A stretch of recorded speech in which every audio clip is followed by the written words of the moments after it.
Tentons le voyage. Découvrez dès maintenant une expérience de vol inoubliable avec Brussels Airlines.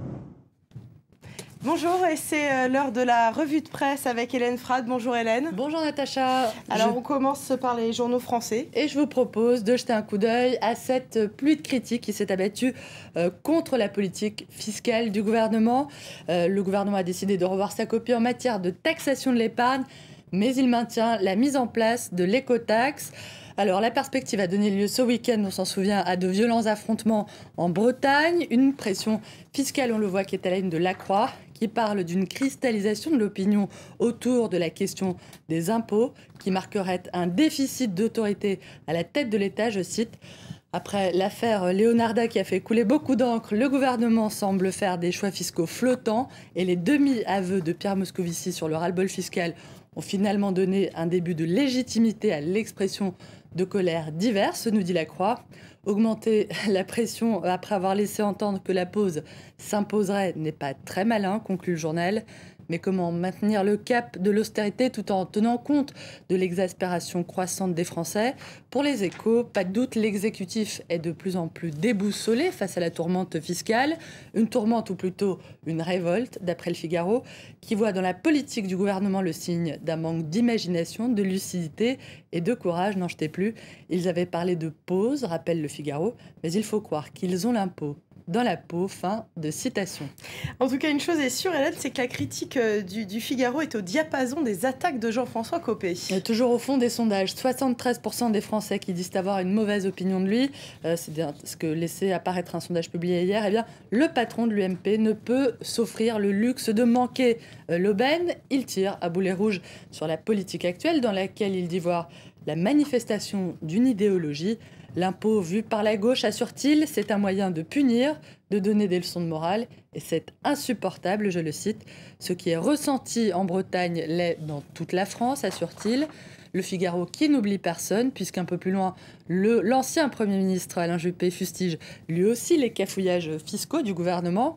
Il vaut mieux réfléchir avant, concerter, bien se préparer, que reculer, estime l'auteur de la dissolution de 97, qui dit aussi qu'il pensera ou non à la présidentielle de 2017 selon les circonstances. Et les circonstances, par définition, nous ne les connaissons pas. Fin de citation. Fiscalité, majorité, le pouvoir serait désormais au bord de la paralysie. C'est ce qu'assure en tout cas l'opinion. Le journal évoque un mouvement de jacquerie fiscale en Bretagne, en représentant, on le voit à l'image, François Hollande ligoté à sa chaise. Le président qui s'approcherait de ce point de non-retour où son discrédit, son impopularité, je cite, corrode la moindre de ses initiatives, mine la plus ténue de ses interventions. Et la droite, évidemment, n'a pas le monopole du pessimisme qui habite aussi la gauche de la gauche. Dans Libération, Natacha, le sénateur communiste Éric Bocquet parle d'un conflit breton potentiellement dévastateur. Il évoque notamment la polémique de la semaine dernière sur le recours aux travailleurs détachés roumains par l'entreprise GAD. C'est une entreprise bretonne qui a annoncé aussi il y a peu des centaines de suppressions d'emplois. L'exaspération autour de ces travailleurs étrangers, dit-il, c'est un mauvais combat, car ce combat profite au Front National qui attise et prospère sur le terreau de la peur, je le cite. La question des travailleurs détachés qui va très probablement prendre l'importance à mesure que s'approchent les européennes. À voir aussi ce matin du côté de l'Humanité qui revient sur la situation intenable d'une dizaine de salariés détachés pour l'essentiel égyptiens. Ils sont employés, Natacha, par une entreprise de maintenance de la banlieue parisienne avec des titres de séjour italiens. Ils ont décidé d'occuper leur entreprise pour obtenir leur régularisation et dénoncer des conditions de travail indignes d'après eux. Quant au journal L'Humanité, eh bien, il dénonce une Europe du dumping social et du nivellement par le bas, où le principe de la libre circulation des travailleurs revient à les réduire en servitude. Fin de citation. Décidément, ça ne va pas. C'est ce que constate le Parisien ce matin, qui rappelle qu'il ne se passe plus une seule semaine sans que le tandem Hollande-Hérault ne soit confronté à des turbulences. Pour le journal, eh bien, le gouvernement risque de voir la situation devenir intenable s'il ne met pas rapidement un terme au couac, division, erreur de communication et autres rétropédalages.